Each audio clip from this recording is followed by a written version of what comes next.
sanad kasta 8 bisha Maaj oo maanta oo kale ku beegan guud ahaan caalamka oo dhan waxa si weyn looga xusaa xuska maalinta haweenka adduunka oo ah xus barbilowgiisu soo bilaabmay xilligii dhaqdhaqaaqa ururada shaqaalaha ee 1908 walow markii dambe si rasmi ah la iskugu raacay 1975 in maalintan loo asteeyo Soomaaliya ayaa kamid ah meelaha xuskan maanta lagu qabtay iyada oo la wada ogsoon yahay in badanna daraasado laga sameeyay xaaladaha haweenka ee waqtigan lagu ogaaday inay jiraan duruufo badan oo haweenka Soomaaliyeed haysta iyada oo dalalka caalamka xal loo helay kuwa kalena diyaarintooda la wado dhibaatooyin dhaqaale waxbarasho mid siyaasadeed iyo shaqo la'aan ay haweenka Soomaaliyeed daris la yihiin taasina waxay saamaxday in ay in badan oo hamdigooda fogaa ay ka hadhaan asaagooda caqabadaha nolosha ka haysta awgeed intaasina waxa wali sii dheer falal xuquuqul insaanka ka durugsan oo in badan ay qarsanayaan Caasha Cumar Geesiir oo kamid ah dadka u dhaqdhaqaaqa arrimaha haweenka oo la hadashay Rise TV ayaa ugu horeen sharaxaysa marxaladaha ay soo mareen haweenka Soomaaliyeed iyo dhibaatooyinka ay wali qabaan haweenku oo u baahan in la xalliyo waxna laga qabto laakiin alxamdulillah marka ka dambayso ilbaxnimo la gaaray horumar la gaaray ilaa ay dumarka hadda alxamdulillah ay soo galaan wasiiro ay yeeshaan xildhibaano badan la gaarsiisay dadaalka ay aad u wadeen awgood inkastoo haddana aan isleeyahay mararka qaarkood wax badan idinka dhiman because markii la fiiriyo adduunka dadka ku nool Soomaalida dadka ugu dhimashada badan adduunka markay noqoto umul raaca waay ilmaha oo caloosha ku dhinta ama markay dhalaan dhinta dadka ugu badan waa nahay marka dhankaas la fiiriyana waxa keenayo dhibaatooyinka jira awgeed oo aan wax laga qabayn markay noqoto dhanka caafimaadka markay noqoto dhaqaalihii oo qofkan ma aragtay badbaadin lahaa markay noqoto iskuulaadka waxbarashadooda in waxa la saaro markay noqoto doorarka haweenka hayaan laftirkooda inay si sax ah uga shaqeeyaan marka waqtiyadan isku sheegi lahayn waa waqtigan hadda lagu jiro Dr. Fartuun Sharif Maxamed oo kamid ah dadkii ka qayb galay xafladii xuska maalinta haweenka ayaa tibaaxday doorkan in xuskan diiradda lagu saaray sidii taageero loo siin lahaa haweenka Soomaaliyeed Dr. Fartuun ayaa haweenka u soo jeedisay inay taageeraan halka sidoo kalena wiilasha iyo aabayaasha Soomaaliyeedna ay ku adkaysay inay ka hortagaan wax kasta oo weeqi kara sharafta iyo karaamada haweenka dibna u horseedi kara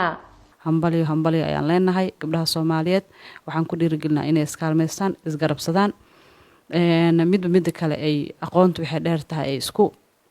garabsadaan siyaasadda sidoo kale isku garabsadaan ay muujiyaan awoodda iyo kartida ay u leeyihiin waxqabadka gabdhaha waxay leeyihiin hal dooro badan runtii oo aan ku dayano oo aan uga dayano hal adeega xilligan aan kula hadlay xilli maqrib ah waaye waa dareemi kartaa in xilligan sida saak shaqo ah soo galnay ilaa iyo halkan aan ku soo gaarnay waxay tahay si aan bulshadeena wax ugu qabanno gabdhaha Soomaaliyeed waa hal door waa kuwa karti u leh inay xilliga adag iyo xilli kastaba u shaqeeyaan bulshadooda waa kuwa ka dhabeeya shaqooyinka iyo goobaha ay ka shaqeeyaan kuwa jecel marwaba inay guuleystaan commitment leh fadlan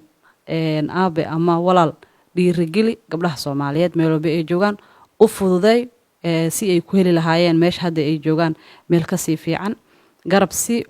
ka hortag tacadiyada gabdhaha loo geysanayo sida kufsiga gudniinka fircooniga ama FGM-ka waxyaalaha gabdhaha halis gelinaya ama harassment-ka ku keenaya oo sharafkooda iyo karaamadooda hoos u dhigaya mar kale waxaan leenahay aan isgarabsano walaalaha Soomaaliyeed wiilasha ah iyo raggeena wayna jecel yihiin hasii laba-laabaano dadaalada ay walaalahood ku garab taagan yihiin gabar sharafteeda waa Soomaali dhan oo sharafteeda waa mahadsantihiin Caasha Cumar Diir waxay sheegtay in haweenka Soomaaliyeed ay yihiin kuwo karti leh haddii ay fursado la siiyona wax badan ka bedeli karaan bulshadooda. waxaana ay iftiimisay in diinta islaamka ay xuquuqda ugu badan siisay haweenka, muhiimna ay tahay in la dooro. laakiin dumarka waxaa la rabaa iyaga laftirkooda danahooda iyo iyaga in isdhegaystaan iyo tooda aqoonta leh inay xiriiriyaan, qiimeeyaan si ay waxa ay uga hadlayaan ay meel kaga gaaraan onan loogu xadgudbin. wax 130 la dhaho anigu xal oo dumarka ragga maadaama aysan jaanis sii haynin kor ha loogu soo qaado oo wastiga ka yimid inuu yahaan u arkaa. laakiin maanta waxay ahayd maadaama dhaqan iyo diin aan leenahay dumarka 50 inay lahaadaan. aniga markii aan iska fikiro waxa oo aan macnaha haweenka loo qabahaayane marka ugu horeysaba horta annaga wax naga yimid inay yihiin oo inaan ku fikirin waxa oo yani dadka kala dhaqanka kala leh ay kaaga yimid inay ahaadaan ana ilma habooneen because dumarka Soomaaliyeed waa dumar adag ma nihin annaga dhaqanka carabto kala ma nihin. hadda guriga ha joogaan hana yeelaan dhaqamo qaarkood marka diinta laga tago dhaqamada qaarkood oo nolol sheegay waa kuwa carabta ay leeyihiin. laakiin diinta waxayna farayso waxaan ogolnahay waa xuquuqda ugu badan diinteena islaamka siisay. sababtoo ah waqti oo waxaan ka soo tagnay dumarka la aasi jiray waa laga dhiciyay. waqti oo dumarka la kala dhaxli jiray oo la guursi jiray jirto. alxamdulillah diinteena way ka saartay ninka afarka badan ma guursi karaa la yiri. ma fahmay? marka xuquuqda ugu badan dumarka waxay ka helaan waa diinteena. tii hadii macnaha intaan dhaqanka la qaada lahayn teen inaan nolol xisaabiye ahayd 150 dumarka la sii 150 markii la dhahayo xataa dumarka marqaati waxa la yiri halkan nin iyo laba naaga marqaati la qirtsama wadanka marqaatiyankana ayaa markii oo xildhibaan la sameeyay wadankii marqaati ka yahay u doodi lahaa Soomaa 100 xildhibaan